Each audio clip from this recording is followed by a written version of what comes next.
Hello students, I your teacher Mrs. Batul Sabowala will be taking your political science chapter number 2, the electoral process. Students, the electoral process that we have already done part 1. Now again we are going to start with part 2 and we are going to again discuss with some of the points.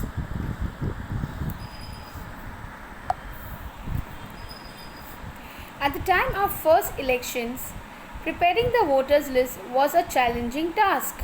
As many people were illiterate, the special procedure of voting was used during election. 20 lakh steel boxes were made for voting purpose. Election symbols were stuck on the boxes. The voters were given the blank ballot paper, which they used to drop it in the box having the election symbol of the party they wanted to vote for. Because of this system, even the illiterate people would vote. Election Commission established an expert commission on 8 October 2010. It was decided to add a new facility: voter verified paper audit trail. All political parties supported this. Because of this facility, the voters can verify whether the vote cast is registered properly or not. The purpose of this important step is to stop malpractices in election. In this chapter, we studied the electoral process from various angles. In the next chapter, we will study the political parties. The electoral process should be free, fair and reliable. To ensure that, the Constitution of India has made provision for an independent election commission to administer the election process in India. The Election Commission of India and the state level state election commission conduct all important elections in our country. The entire process of election, from declaring dates of election to declaration of results, is carried out under the direction and control of Election Commission. In India, Election Commission is central to the process of elections. Article 324 of Indian Constitution has established this autonomous body, which consists of one Chief Election Commissioner and 2 other commissioners. The students had explained you yesterday also. The President appoints the Election Commission. Chief Election Commissioner cannot be removed from his power easily or on account of political reasons. This is necessary to preserve the independence of Election Commission. There is separate provision for the expenses of Election Commission. Electoral reforms in India. Election is a continuous process. The future of democracy depends on election. Electoral process become reliable if election process gets improved. Some reforms are suggested below. Let us see them in detail. To increase participation of women in politics, the political parties should give 50% candidature to women candidates and try to ensure that they get elected. 50% is given to increase the participation of women. To increase participation of women in politics, the political party should give 50% candidature, and political party should not give candidature to candidates having criminal background. They should strictly follow the decision given by the court in this respect. The government should take care of election expenses so that the political party will not make misuse of money, and mismanagement of money during election can be stopped. Representation of the party of the people act should be amended according so that the candidates having criminal background will not participate in election. So with the students, in this we have seen that earlier the people in India, जब independence हुआ था, so India के people जो थे वो illiterate थे, वो इतने पढ़े लिखे नहीं थे कि उन्हें कुछ ज़्यादा पॉलिटिकल पार्टीज़ में समझ में नहीं आता था। इसके लिए अलग अलग बॉक्सेस बनाए गए थे और वहाँ पे उनके सिंबल्स रखे गए थे। जो भी जिसको भी वोट करना चाहता है एक ब्लैंक पेपर से उसके अंदर डालना था। एंड लेटर जो president appoints election commissioner, then जो इसके बाद में जो इन द ईयर 1950 और 51 का जो इलेक्शन था वहाँ पे इलेक्शन कमीशन बनाया गया था। It was been appointed by the president appointed the chief election commissioner, और उसके साथ साथ 2 अदर कमिश्नर्स भी उन्होंने अपॉइंट किए गए थे। नाउ ये चीफ इलेक्शन कमिश्नर को हम इजीली रिमूव नहीं कर सकते, कोई भी पॉलिटिकल रीज़न से हम उनको निकाल नहीं सकते, ताकि उनकी जो इंडिपेंडेंस है उसको प्रिजर्व किया जा सके और जस्ट एंड फेयर इलेक्शन हो सके। Now we have also seen that यहाँ पे जिसको भी कैंडिडेट मतलब जो खड़े होने वाले हैं पॉलिटिकल पार्टीज से, वो क्रिमिनल बैकग्राउंड के नहीं होने चाहिए। इसके लिए हमें strict people's act, representation of the people's act बनाया है। इसके लिए कि जो कोई भी क्रिमिनल बैकग्राउंड से है उनको टिकट्स ना मिले ये खड़े होने के लिए इन द इलेक्शन। और वुमेंस को हम एनकरेज कर रहे हैं। इसके लिए 50% जो हम रिप्रेजेंटेटिव्स या हम कैंडिडेट सिलेक्ट करते हैं उसमें से 50% जो है हम वुमेन को सिलेक्ट करते हैं, और ये भी देखते हैं कि वुमेन का भी सिलेक्शन एज ए रिप्रेजेंटेटिव होना चाहिए।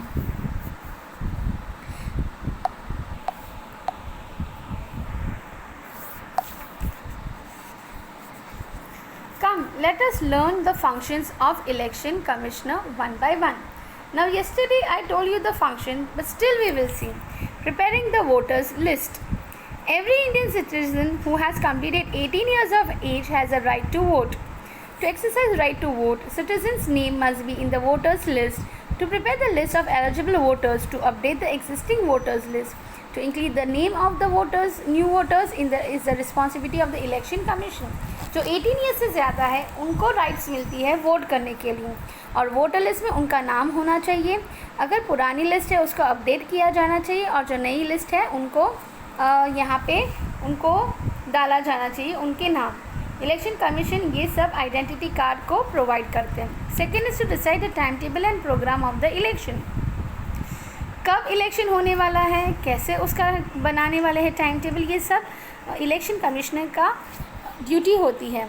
It is the responsibility of the election commission. किस तरीके से ये पूरा इलेक्शन कंडक्ट होगा, it is in the hands of the election commission and the plannings are been made. The next one is scrutiny of the applications of candidates. यहाँ पे हमें ये ध्यान रखना है कि पॉलिटिकल पार्टीज़ जो हम सिलेक्ट करते हैं, जो कैंडिडेट्स खड़े होते हैं, वो they should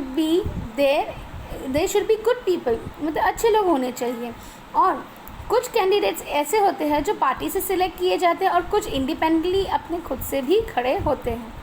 so candidates of the political party के हो या फिर इंडिविजुअल कैंडिडेट्स हैं, उनको एक एप्लीकेशन फॉर्म भरना जो पड़ता है और खुद से उनको वो फॉर्म भरना पड़ता है। और देखिए फिर ये इलेक्शन कमीशन डिसाइड करते हैं कि ये पार्टी में खड़े के लिए या फिर एज अ कैंडिडेट खड़े रहने के लिए एलिजिबल है या नहीं है। To give recognition to the political party. We have seen that India के अंदर बहुत सारी पार्टीज़ हैं और दिन ब दिन नई पार्टीज़ बनती जा रही हैं। कभी कभी कोई पार्टीज़ होती है वो स्प्लिट हो जाती है और नई पार्टीज़ बन जाती है, तो इसकी वजह से हर पार्टी को रिकग्नाइज़ करना पड़ता है और ये इलेक्शन कमीशन करता है। इलेक्शन कमीशन कभी कभी कोई पार्टी को डीरेकग्नाइज भी कर देते हैं और इलेक्शन कमीशन जो नई पार्टीज़ बनते हैं उनको रिकग्नाइज भी करते हैं। The next one is to resolve any dispute relating to election. The election commission has the responsibility of resolving any dispute. अगर कोई मारपीट होती है या कुछ भी तरीके से कुछ भी प्रॉब्लम होता है तो इलेक्शन कमीशन का काम है कि उसको देखे और ये जो डिस्प्यूट है वो ज़्यादा ना फैल पाए और ज़्यादा लेवल पे ना हो पाए। एंड अकॉर्डिंगली ये भी हमें डिक्लेयर कि कौन डिस्क्वालीफाइड है। सपोज़ कि हमें ऐसे लगता है कि यहाँ पे ये जो कैंडिडेट्स हैं यहाँ पे सही से नहीं हुआ है इलेक्शन, तो हम री इलेक्शन भी कंडक्ट कर सकते हैं और ये रिस्पॉन्सिबिलिटी इलेक्शन कमीशन की होती है। So these are the some of the points. Students, in the previous video also I discussed, and even now I have discussed, so that you easily come to know that what are the functions of the Election Commission.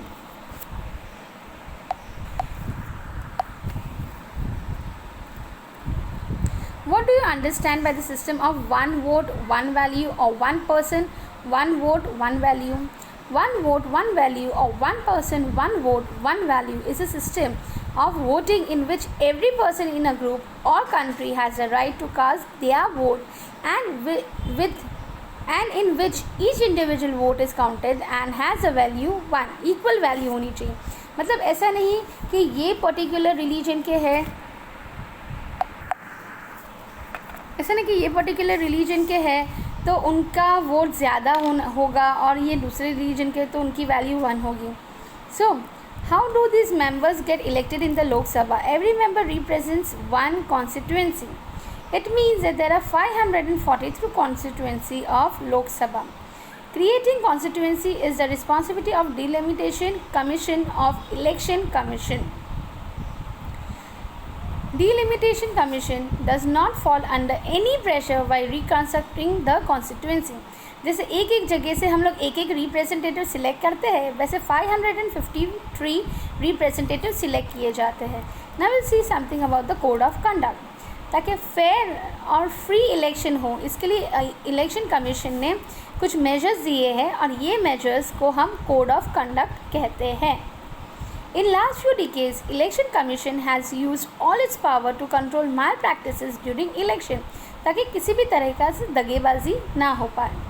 Code of Conduct explains the rule that are to be followed by government, political parties and voter before election and during election. जैसे कि किसी को हम पैसे दे के vote खरीदते हैं, ये सब चीज़ें ये जो है ये violating the rules है. Even the government cannot interfere or violate the rules.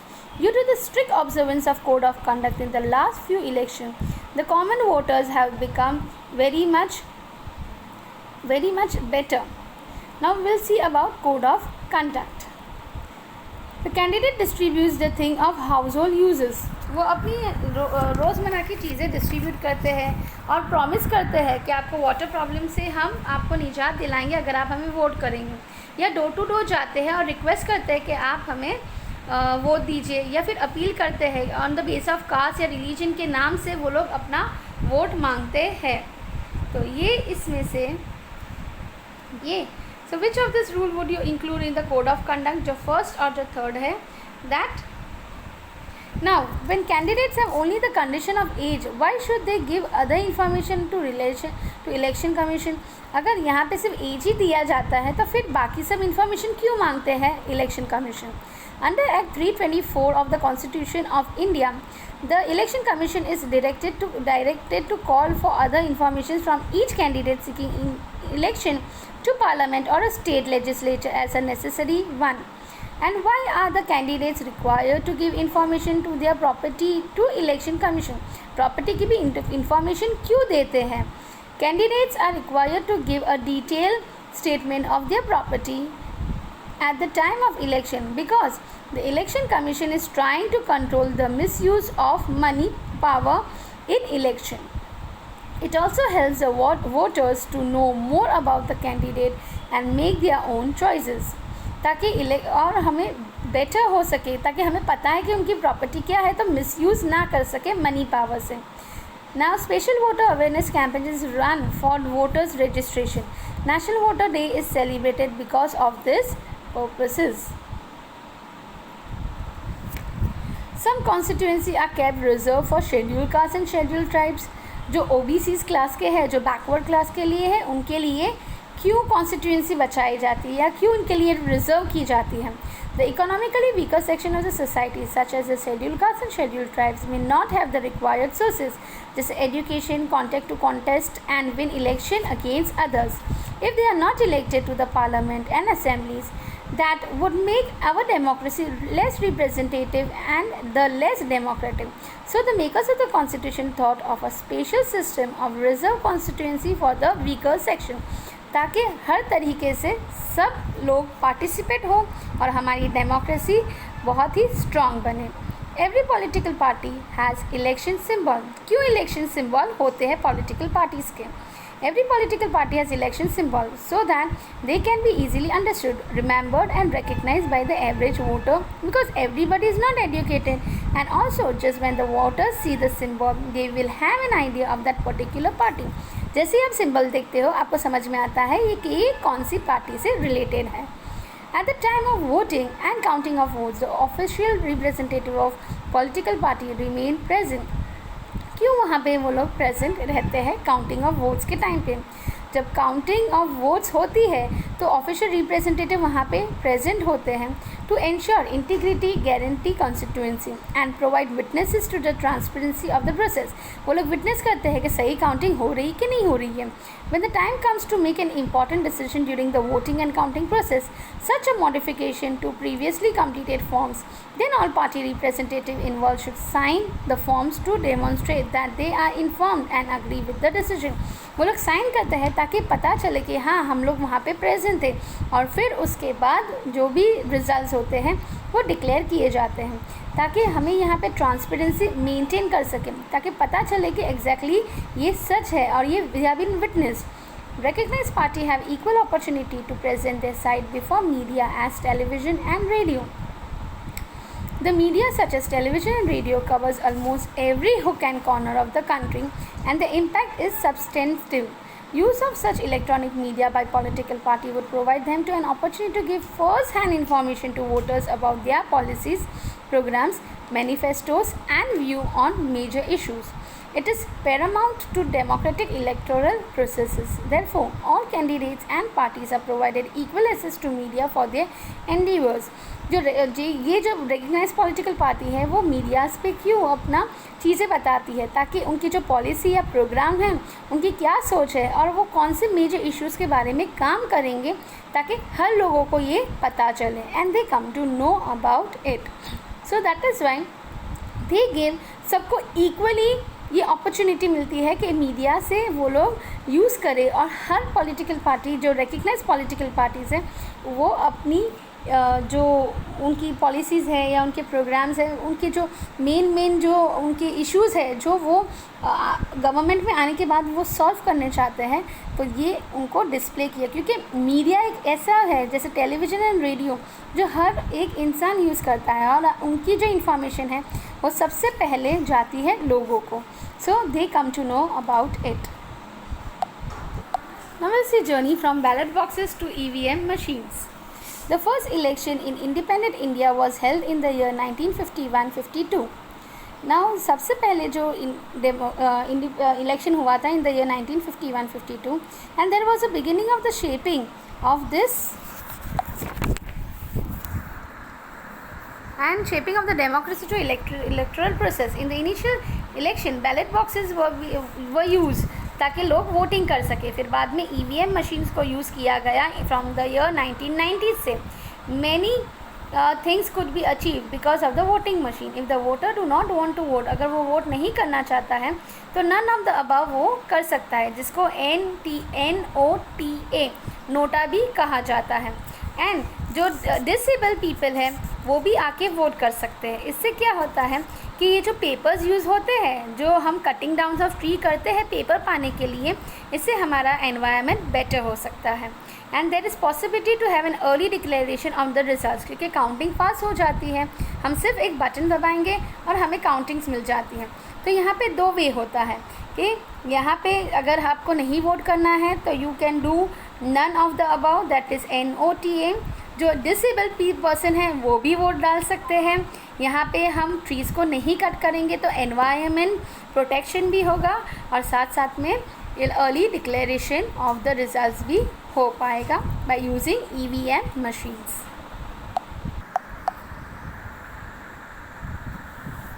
Challenges in conducting free and fair elections. Now we have seen about the code of conduct. If we take into account the size of our, जैसे हम हमारी country की size देखें और numbers of voter देखें तो it is really a very true challenging task.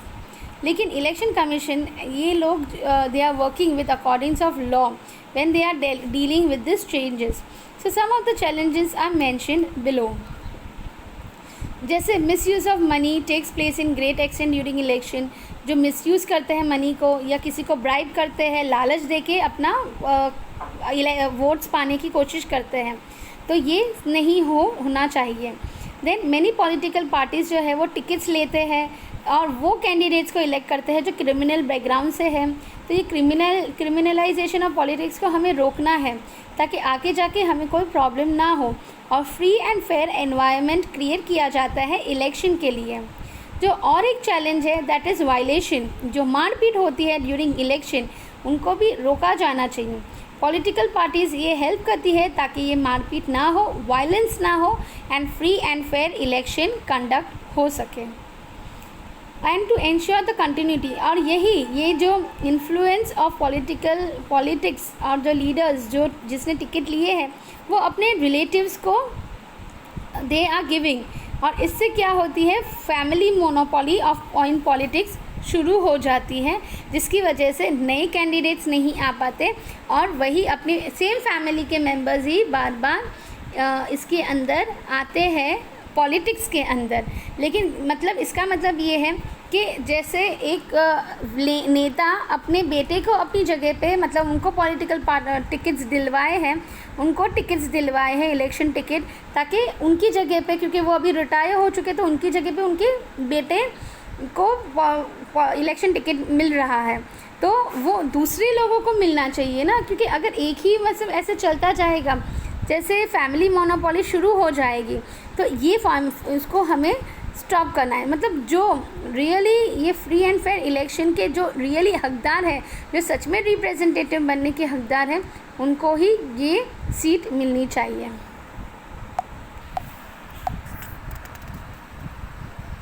General elections जो होते हैं वो अलग अलग टाइप्स के होते हैं, उसको हम अंडरस्टैंड करते हैं। Lok Sabha elections held after every 5 years are called general election.